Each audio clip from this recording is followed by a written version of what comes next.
In the convoluted tapestry of online discourse, Destiny, the sagacious streamer, unfolds a nuanced exploration of the dynamics surrounding fundraisers and their intersection with clout chasing within the digital realm.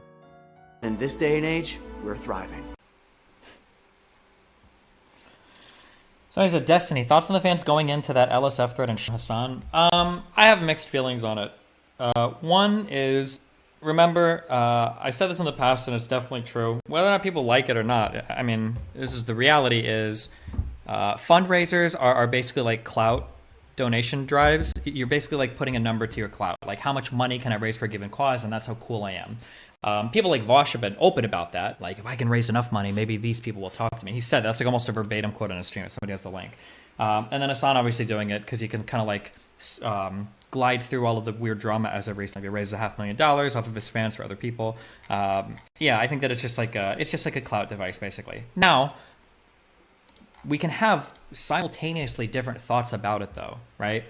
Donation drives for a good cause are a good thing. And assuming that the money's not going like right to Hamas or shit, I don't know where he's donating it to. If it is for Palestinian citizens and it's helping poor people, that's good. I mean, it's not bad. I'm not going to sit here and say like, oh my God, it's horrible to do a donation drive. But like, that doesn't mean we have to be delusional about why he's doing it, you know?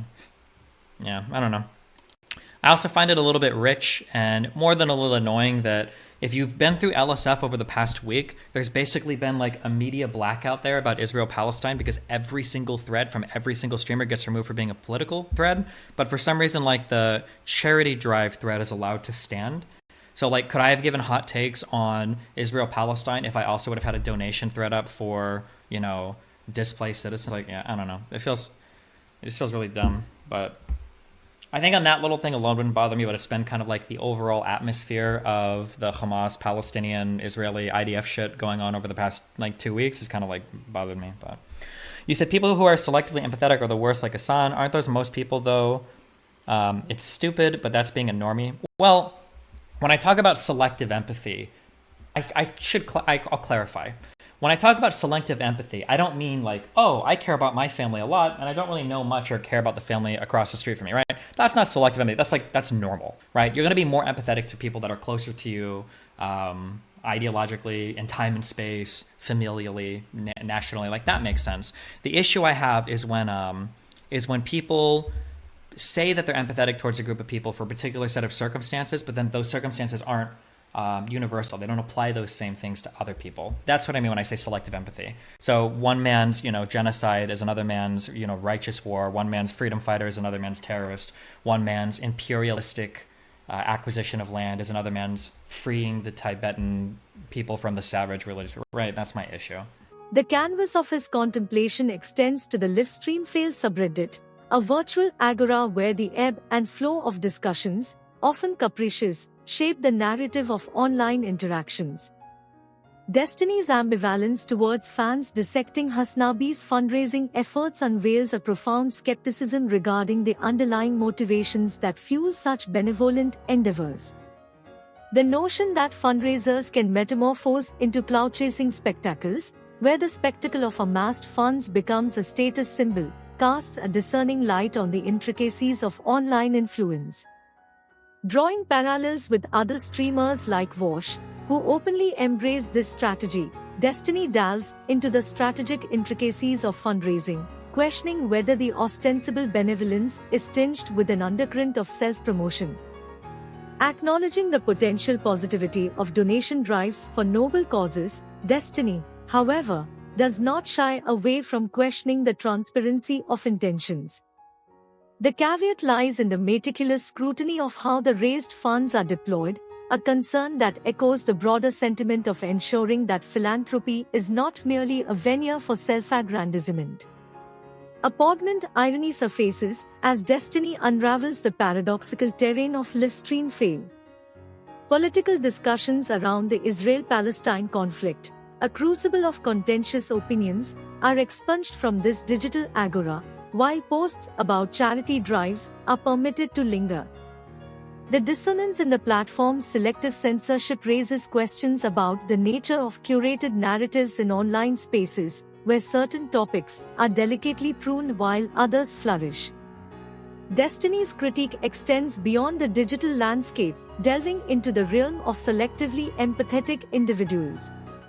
This discerning scrutiny dissects the disconcerting phenomenon where empathy, ostensibly universal, is deployed selectively. The dichotomy between professed concern for specific groups and the failure to extend the same compassion universally becomes a focal point of Destiny's disquisition. The kaleidoscope of perspectives that Destiny brings to the fore becomes a lens through which he examines the framing of events. Freedom fighters, labeled as terrorists by some, are viewed through a different prism by others. Imperialistic actions, draped in the rhetoric of liberation, evoke varied responses, illustrating the malleability of perceptions based on divergent ideological lenses.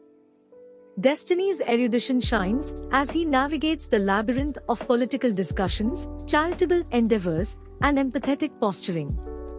His discourse serves as an intellectual odyssey, inviting viewers to critically engage with the complexities of online dynamics. The intricacies of clout chasing within the philanthropic sphere and the selective empathy that pervades digital dialogues become waypoints in this journey of contemplation. The rhetorical flair reminiscent of Patrick O'Bahiagbin adds a layer of grandiloquence to Destiny's insights, elevating the discourse to an art form. The symphony of words weaves together a narrative that transcends the mundane and invites viewers to reflect on the multifaceted nature of online interactions.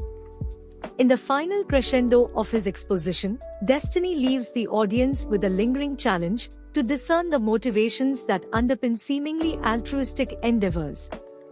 As the digital agora continues its ceaseless churning of ideas and perspectives, Destiny's intellectual contribution stands as a beacon, guiding viewers through the labyrinth of clout, charity, and selective empathy that defines the enigmatic landscape of online discourse.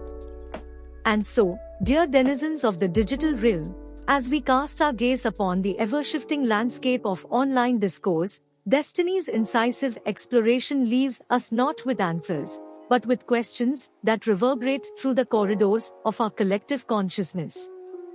The orchestration of fundraisers, the dance of clout, and the selective symphony of empathy, all unfurl as threads in the rich tapestry of our interconnected digital existence. As we navigate the tumultuous waters of this vast agora, let us not merely be spectators but active participants in the discourse. Let us scrutinize the motives that cloak themselves in benevolence, challenge the narratives that seek to dictate our understanding, and, above all, remain vigilant custodians of the empathetic tapestry that binds us as a global community. For in the grandiloquence of our shared online odyssey, the echo of Destiny's words serves as a clarion call, an intellectual beacon beckoning us to delve deeper, question more fervently, and cultivate a discerning gaze in the face of the cacophony. As we depart from this intellectual sojourn, let us carry forth the torch of critical inquiry, for it is in the crucible of contemplation that the true essence of digital discourse reveals itself. Until we reconvene in the vast expanses of the digital agora, let curiosity be our compass, empathy our guiding star, and intellectual vigor our unwavering armor. As Destiny would say, may your thoughts be as bombastic as the rhetoric that weaves the tapestry of our ever-evolving, ever-intriguing online universe. Stay vigilant, stay curious, and, as always, stay bombastically engaged. Until next time, in the electrifying dance of ideas, this is your girl, Underground, signing off.